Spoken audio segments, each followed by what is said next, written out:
Good morning and welcome to another special edition of Coffee with Cole. This is your real estate guide, Cole Ridley here, back with my special guest star, Joey Jones. Good morning, Joey. Good morning. We're drinking out of our clear mugs today to prove to you this is not whiskey.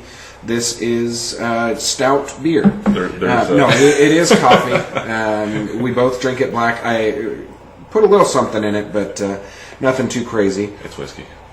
It's really dark whiskey. It's really early in the morning. It's too early to be drinking whiskey. What are you going to do? It's 5 o'clock somewhere. But today we're going to talk about the pre-approval process. What is a pre-approval? What goes into it?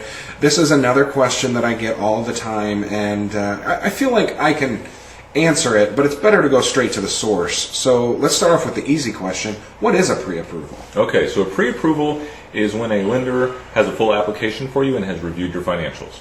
Okay. We do it in 2 steps. We do the pre-qualification. Step 1, pre-qualification is you fill out your application. We pull credit report. We look at your stated income and your stated assets, what you put on your application. And we say, looks good, I think we can make this work. Okay. But there's more to it. The step 2 is the pre-approval. Full pre-approval requires pay stubs, bank statements, tax returns, W-2s, the whole 9 yards. We are very thorough on the front end because it's the same things that underwriters look at. Right. So when we are doing a full pre-approval review, we're looking at things that underwriters will look at.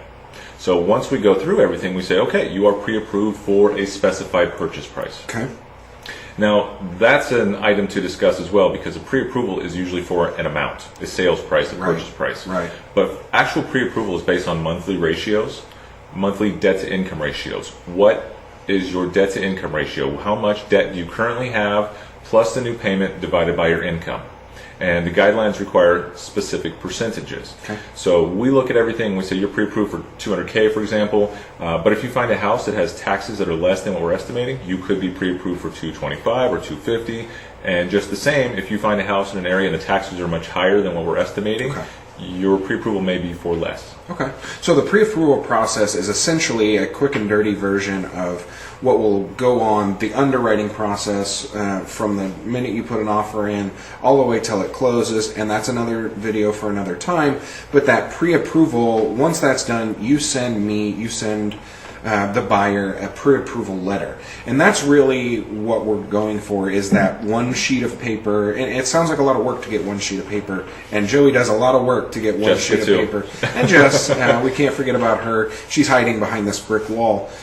Say hi, Jess. Hi. Good morning to Jess as well. She's drinking coffee. But the other question I get, not only we get that letter, but does it hurt your credit? I get this all the time. Mm-hmm. You're going to pull a credit report, so does that affect your credit? Yeah, I also get that question a lot, and the short answer is no. Contrary to what most people think, it doesn't hurt your credit. In fact, you're encouraged to apply with multiple lenders. As long as it happens within a 30-day time frame, it will not hurt your score 1 point at all. Which is awesome. And basically why that is the government wants you to buy a house. Home sales and buying are one of the building blocks of our economy. Mm-hmm. So they don't want to hurt you for at least looking into it. By getting pre-approved, you learn what you can afford. You learn what kind of house you can buy, and they want you to do that. So that's why they don't give you a little ding. Exactly, exactly. So basically, we do all of that. Your credit is not hurt. We get that pre-approval letter, and then we take that letter, and that letter is really ammunition for when we write an offer.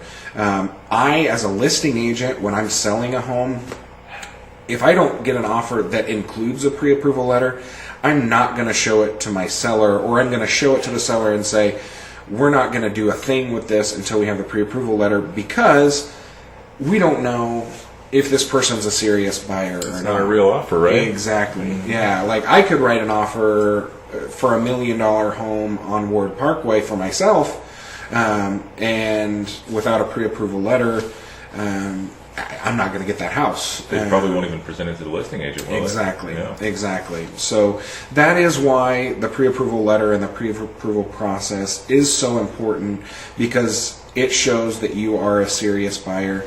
And the most important thing to remember is it doesn't hurt you at all to get pre-approved. That's right. You might as well give us a call, give Joey a call, find out what it is you can buy. And on top of that, with some of the programs that you offer, you may actually be spending less money a month to buy than you are to rent. Yeah, Yeah. that's exactly right. Rates are so low right now, and with the multiple programs that are available, you've got down payment assistance, things like that.